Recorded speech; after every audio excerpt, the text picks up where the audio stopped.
Her breath reeked of champagne and victory when she leaned close. "You're just a waiter now," she murmured, eyes glittering like she'd just pinned me under her heel. I didn't flinch. I poured the wine, set the glass in front of her, and smiled. Because I'd been waiting for this moment. The front door opened. A man in a black suit stepped inside. Clean-cut, unreadable face, a small gold pin on his lapel. He scanned the room, locked eyes with me, and crossed over without hesitation. "Senior Agent Jade Carter," he said, extending his hand. "It's an honor." Forks paused mid-air.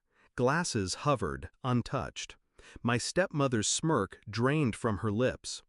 But to understand the silence that followed, you need to know the years that led to it. I was 16 when my father married her, Victoria.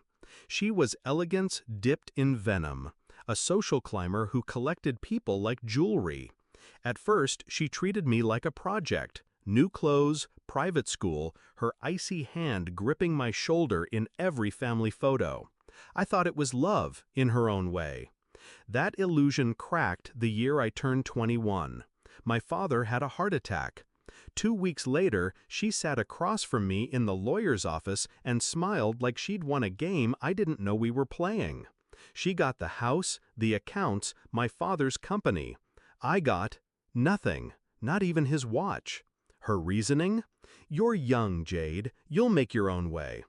I left that office with empty pockets and a calm I didn't feel. It started small, the signs she'd been planning this long before my father died. I found old emails between her and his business partner, restructuring assets behind his back. Her name on property deeds that weren't hers a year earlier. I confronted her once. She didn't deny it. She just laughed. "Darling, the world doesn't reward the honest, it rewards the clever." That was the last time she saw me as the naive stepdaughter she could manipulate. I didn't spiral. I calculated. I sold what little I had and left the city. Enlisted under an alias. My plan was simple. Disappear where she couldn't find me, build skills she could never imagine, then come back, not for revenge, but for checkmate. Years passed in the shadows. Surveillance training, counterintelligence, covert ops. I learned how to read lies in the twitch of an eyelid, how to dismantle someone's life without leaving fingerprints. Every mission I took was another brick in the wall I was building between who I had been and who I had become. She thought she was gone, forgotten, broken. I made sure she kept thinking that. When I came back, I didn't walk into her world as her stepdaughter. I walked in as someone invisible. I took the job as a waiter at her annual family party. I wore the black vest, the bow tie. I let her friends glance past me like I didn't exist. I knew she'd notice. She always needed an audience for her cruelty. She cornered me near the wine table, ready to savor my humiliation.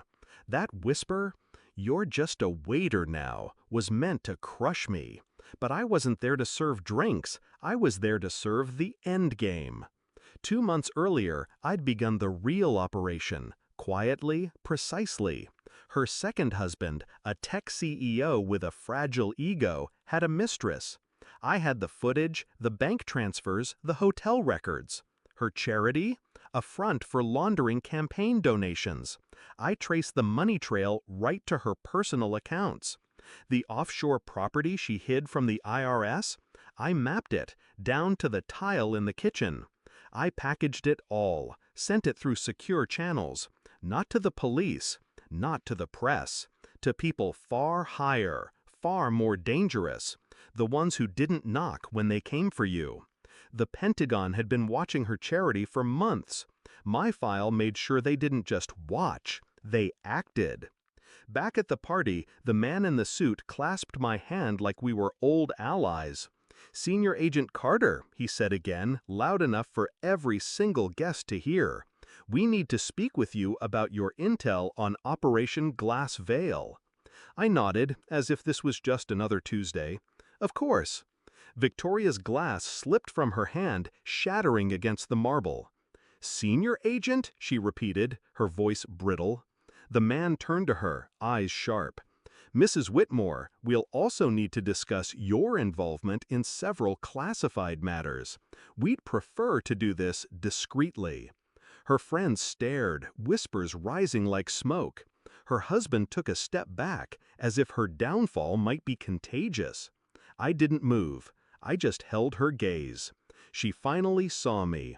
Not the girl she stole from, but the woman who'd been building her ruin piece by piece. They let her out the front door. No handcuffs yet. That would come later, when the cameras weren't flashing.